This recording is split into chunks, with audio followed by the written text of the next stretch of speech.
మీరన్నట్టుగానే ఇప్పుడు మన ఆంధ్రప్రదేశ్లో ఇక్కడ జిండూరు నాన్నగారు వీడందరికంటే ముందు ఆది శంకరాచార్యులు గారు మొత్తం ప్రపంచవ్యాప్తంగా అద్వైత సిద్ధాంతాన్ని ఎలాగైతే ఇచ్చారో అలా ఇక్కడ మన తెలుగునాట ఈ అద్వైతం గురించి వీటిల గురించి చెప్పిన వాళ్ళు ఎవ్వరు లేరండి. నాన్నగారి వరకు ఎవరైనా ఉన్నారా అంటే నాన్నగారైనా అంతకుముందు ఎవరైనా ఉన్నారని మీకు భావన? ఉన్నారండి. అయితే ఈ ఈ బోధన సరళలో అండి, వే ఆఫ్ టీచింగ్లో అండి మంచి సరళమైన భాష వాడండి మన హృదయానికి హత్తుకునేలా చేసింది నాన్నగారండి. ఇప్పుడు పెద్ద పెద్ద పదాలు వాడేసి ఏదో చెప్పేసాం అనుకోండి, దానికి అర్థమో తెలియదు, గందరగోళం కింద ఉంటుంది. నాన్నగారు సింపుల్ లాంగ్వేజ్ అండి, మనకు అర్థమయ్యేలా అండి, ప్రతి ఒక్కళ్ళకి అర్థమయ్యేలా అండి బోధ చేసేవారు. ఓహో అద్వైతం అంటే ఇదే అనిపించింది. లేకపోవడం ఎప్పుడు ఉండదండి. కొంతమంది తెలియకుండా ఉంటారు, అంటే ఎక్స్ప్రెస్ చేయలేకపోవచ్చు. కొంతమంది చేసినా అండి మనకు అర్థం అవ్వకపోవచ్చు. అవునండి. మరి కొంతమంది సింపుల్ లాంగ్వేజ్లో మనకు హత్తుకునేలా బాగా అర్థమయ్యేలా చెబుతారు, హృదయానికి తాకుతుంది. అలాంటి వారిలో నాన్నగారు. అంటే నాన్నగారి గురించి వారి గురించి కాస్త ఎప్పుడైనా అనుకునేటప్పుడు ఆ ప్రాంతంలో ఒక అభద్రతాభావం ఉండేదంటండి.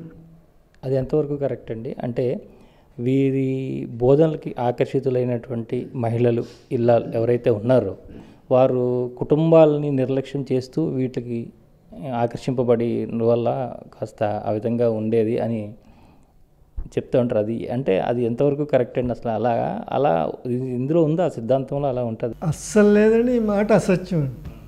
ఎందువల్ల అంటే అండి మంచి మాటలు ఆత్మ గురించి తత్వం గురించి తెలుసుకున్నప్పుడు అండి ఇంకా బాగా వ్యవహారం చేస్తారు. అంటే అజ్ఞానంలోనే చక్కగా మనం అన్నీ చక్కబెడుతున్నప్పుడు అండి ఆత్మజ్ఞానంతో ఇంకా పెర్ఫెక్ట్గా ఉంటాం. అంటే వాళ్ళు ఇక్కడికి వచ్చినది ఈ పూజలు వ్రతాలు వదిలేశారని వాళ్ళు ఈ విధంగా భావం చెందారు. వదిలేదండి, ఇంకా బాగా ఎరుకతోటండి పర్ఫెక్ట్గా చేస్తున్నారండి.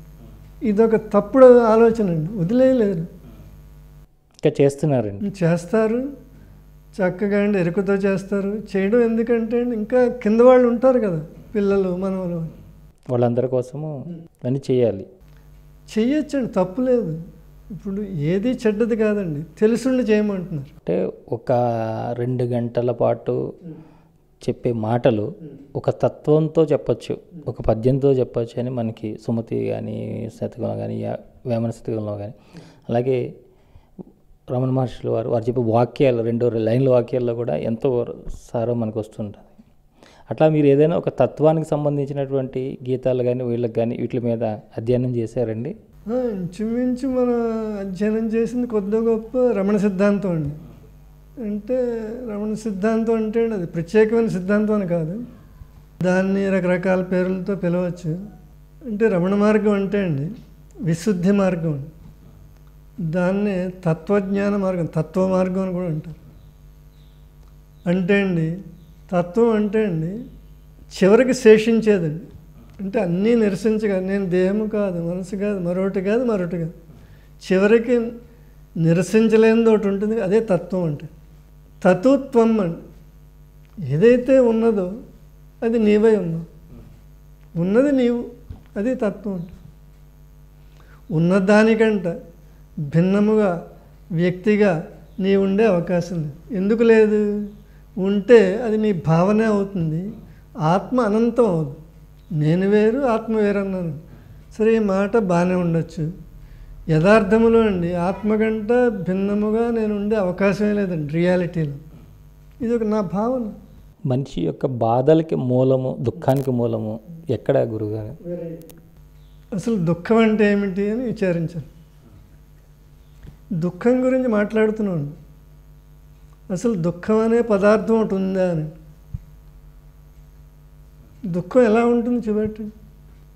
దుఃఖం అనేది ఒక తలంపండి. రమణ మహర్షి గారు అంటారు అసలు దుఃఖము నిజము కాదంటారు. దుఃఖాన్ని పోగొట్టుకోవడం కాదు, దుఃఖము నిజము కాదు. ఎందుకు నిజము కాదంటే అసలు దుఃఖం ఎవరికి? దుఃఖం అంటే ఏమిటి?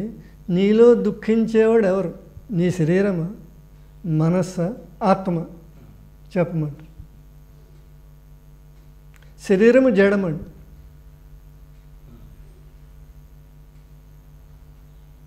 ఆత్మ శుద్ధ చైతన్యం అనంతం అండి. మరి దుఃఖించేది ఎవరు చెప్పండి? మనస్సు. అదే అహంకారం. దుఃఖము అనేదండి మన మనస్సు ఎంత నిజమో అదే అంతే నిజం. అందువల్లే అండి గాఢ నిద్రలో ఏ ఒక్కరు నేను దుఃఖిస్తున్నానని చెప్పలేదు ఇంతవరకు. ఈ దుఃఖించే నేనే ఎప్పుడండి జాగ్రత్త అవస్థలో మంచి నిద్రాస్థితిలోకి వెళ్ళిపోతాండి, గాఢ నిద్రలోకి. నాకు దుఃఖం తెలియదు. మళ్ళీ ఎప్పుడు దుఃఖించగలను? మెలకు వచ్చిన తర్వాత. అందువల్ల దుఃఖం ఆత్మకు కాదు, మీ స్వరూపానికి కాదు, శుద్ధ శాంత స్వరూపం. జడమైన శరీరానికి అసలు కాదు. మరి ఎవరికి? అవాంతరంగా మధ్యలో ఉదయించే మనస్సుకి. అందువల్ల దుఃఖము నశించాలంటే మనసు నశించాలి. మరి దుఃఖం అంటే ఏమిటి? ఏదైతే నేను కాదు, ఏదైతే నాది కాదు, నేను కాని వాటి పట్ల నేను అనే తాదాప్యమే దుఃఖాన్ని తీసుకొస్తుంది. అంటే శరీరం నేను కాదండి, ఇది నేను అనుకుంటున్నాను. దుఃఖం అనేది తాదాప్యం వల్ల వస్తుంది. ఏదైతే నాది కాదో, ఈ ఇల్లు నాదండి, ఈ వస్తువు నాదంట, నిజంగా ఇవి నావి కాదండి.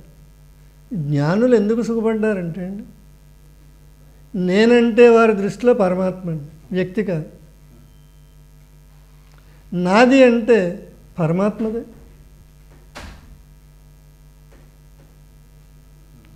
నాది అని భావించే ప్రతి వస్తువు కూడా అండి దానికి యజమాని పరమాత్మ. ఆయన నాకు వినియోగానికి కొన్ని సంవత్సరాలు నాకు ఇచ్చాడు. నాది అనేది ఏది నాది కాదు. కాని వాటి పట్ల మమకారం వల్ల వచ్చే ఫలితమే దుఃఖం. అంతకు మించి దుఃఖం అనే వస్తువు కండి ఎక్కడ ఉనికి లేదు. దుఃఖం అనేది ఆగంతుకం అంటారు, ఎప్పుడో వస్తుంది పోతుంది. ఒకవేళ దుఃఖం నిజమైతే రమణ మహర్షి గారికి నశించదు, బుద్ధుడికి నశించదండి. దుఃఖం అలాగే ఉంటుంది, భరించండి అని చెప్పేవారు. భగవానికి రమణ మహర్షి గారికి దుఃఖం నశించిందంటే అదే కారణం వల్ల మనందరికీ కూడా నశిస్తుంది. అంటే దుఃఖం నిజము కాదని ఎందుకన్నాం అంటే అండి, ఒక అవస్థలో ఉండి మరొక అవస్థలో లేనిది.